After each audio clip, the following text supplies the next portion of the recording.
Rail विभाग रे नियुक्ति सुजोग 6180 पदवी पूरण पाई प्रकाश पाइला विज्ञप्ति।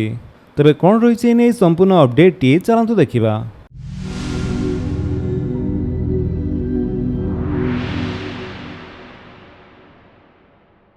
जदि आपण रेलवाई रे सरकारी चाकरी पाई प्रस्तुति करुछंती तबे यह आपणको पाई एक महान सुजोग।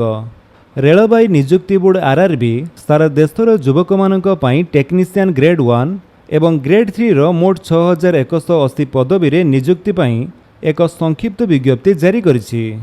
नियुक्ति प्रक्रिया 28 जून 2025 रु आरंभ हेबो एवं 28 जुलाई 2025 पर्यंत ऑनलाइन रे आवेदन करि परिबे। आवेदन करिया पाई आपनको रेलवाई रो ऑफिशियल वेबसाइट rrbapply.gov.in रे विजिट करिया पाई पड़िबो। एही नियुक्ति रे टेक्नीशियन ग्रेड 1 पाई 180 पदवी एवं टेक्नीशियन ग्रेड 3 पाई 6000 पदवी अंतर्भुक्त।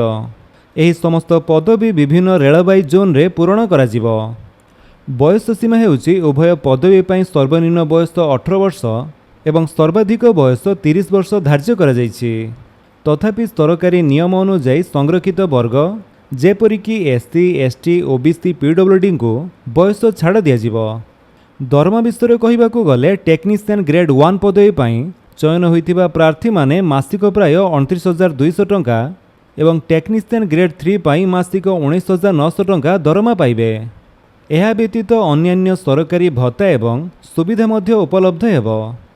देन एथिरे आवश्यक होतिबा एजुकेशनल क्वालिफिकेशन कथा यदि कहबा टेक्नीशियन ग्रेड 1 सिग्नल पोस्ट पाई क्वालिफिकेशन टी आवश्यक BE, BTech इंजीनियरिंग डिप्लोमा एवं BSc इंजीनियरिंग डिग्री आवश्यक।